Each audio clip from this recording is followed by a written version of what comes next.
Idul Adha itu dari kata id, id itu kembali banyak nikmat atau terulangnya nikmat-nikmat yang diberikan oleh Allah Subhanahu wa taala.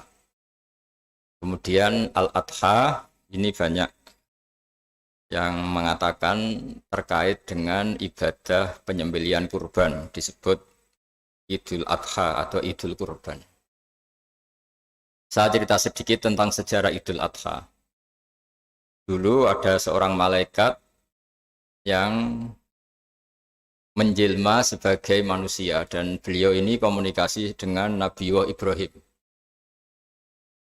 Sebelum saya cerita jauh, saya katakan juga saya ingatkan lagi bahwa cara berpikir kita sebagai mukmin itu harus berpikir awal al-khilqah. Awal kita dijadikan oleh Allah Ta'ala, yaitu Nabi Adam materinya dari tanah, nyatanya bisa jadi Nabi Adam. Kita dari sperma, nyatanya bisa jadi manusia.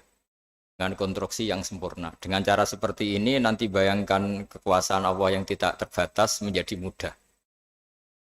Saya teruskan, si malaikat tadi tanya ke Nabi Ibrahim, saya minta kambing kamu. Oh ya silahkan. Asal kamu melantunkan kalimat tasbih, terus dibaca tasbih, indah sekali, merdu, terus bisa minta tambahan kambing, ya. Sampai beberapa kali.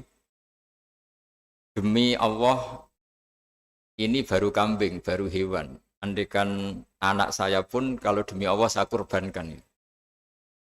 Singkat cerita, versi riwayat ini, suatu saat Nabi Ibrahim diuji dengan dimintanya anak untuk dikurbankan.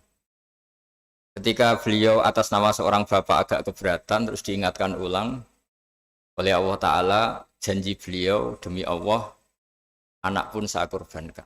Walhasil akhirnya beliau melakukan itu.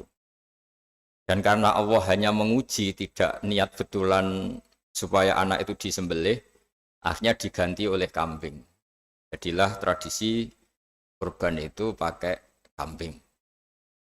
Kemudian secara fikih ada padanan-padanan yang cukup menggantikan kambing, yaitu ada sapi, ada unta, dan seterusnya, dan seterusnya. Yang menarik dari sekian referensi yang saya baca, dan ini harus disosialisasikan lah.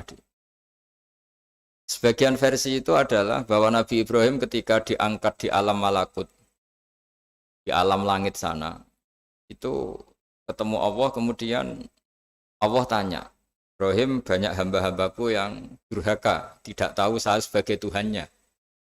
Terus kata Ibrahim, usul ya Fa'amidhum, bunuh saja ya Allah. Setelah itu tanya lagi, ada yang pezina, ada yang koruptor, ada yang pokoknya dosa-dosa yang buruk sekali. Dan di semua itu Nabi Ibrahim usul, mereka hidup di bumi engkau ya Allah, makan rezekimu ya Allah, maka mereka enggak sopan sekali, enggak ngerti engkau. Terus singkat cerita minta itu diadab, siksa. Suatu saat versi referensi ini di kitab Hikam, kalau di kitab saya halaman 15 juz 2, suatu saat Nabi Ibrahim itu diminta sama Allah menyembelih Ismail. Citra ini penting sekali. Setelah disuruh menyembelih Ismail, Nabi Ibrahim komplain. Ya Allah, ini anak saya, Samratu Fuadi, buah hati saya, kenapa engkau seenaknya minta saya sembelih? Gitu. Enggak bisa ya Allah, ini Samratu Fuadi, buah hati saya. Terus kata Allah, orang-orang yang durhaka yang kamu usulkan supaya saya bunuh itu hamba saya menciptakan mereka, dan saya mencintai mereka, karena itu ciptaan saya. Anda enak saja usul saya matikan, saya bunuh. Sekarang ketika Anda usul, saya tidak mikir. Kenapa ketika saya usul kamu mikir? Terus akhirnya Nabi Ibrahim mau oke ya Allah terus. Setelah itu terus semenjak itu Nabi Ibrahim itu begitu sayang sama hamba-hambanya Allah.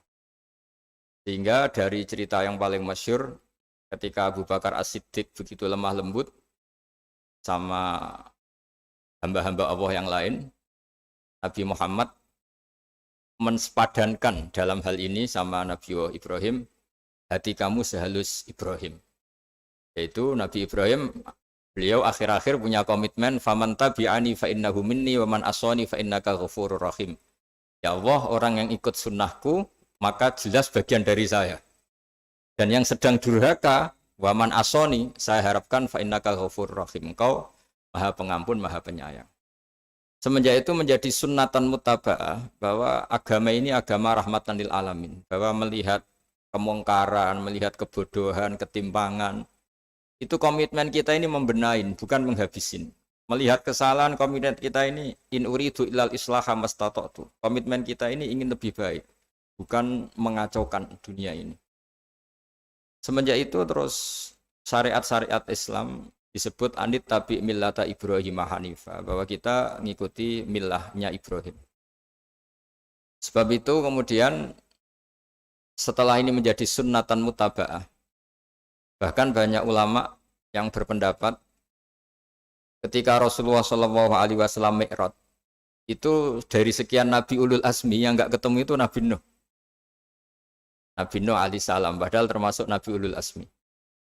Itu banyak yang menganalisis karena Nabi Nuh itu pernah berdoa, Rabbi la tadhar alal ardi minal kafirina dayaro. Nabi Nuh adalah Nabi yang pernah cara Jawa maksudno kaumnya, mendoakan buruk sama kaumnya. Dan itu tidak manhaj, tidak metode yang Nabi Muhammad disuruh ikut metode itu. Tapi Nabi disuruh ikut manhaj atau pola sosiologi, pola dakwah atau pola sosial yang harus mengikuti Nabi Ibrahim anit tabi millata Ibrahim Hanifa. Nabi Ibrahim itu orang yang sangat lemah lembut, yang ngendikan faman tabi'ani fa innahu minni wa man asani fa innaka ghafurur rahim.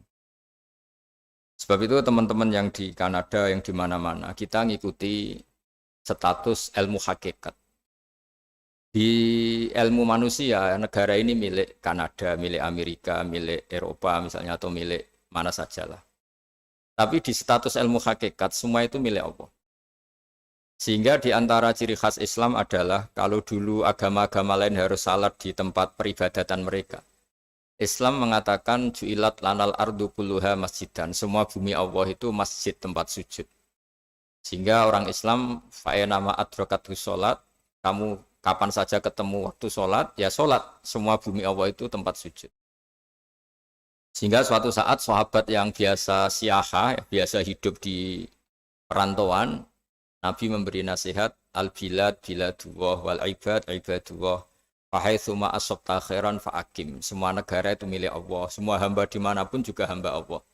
Kamu di mana saja mendapatkan kebaikan, ya silahkan berdomisili di situ. Saya pernah di Korea, itu asik karena itu yang orang-orang katanya teman-teman. Saya ini di rumah itu enggak kiai, Gus.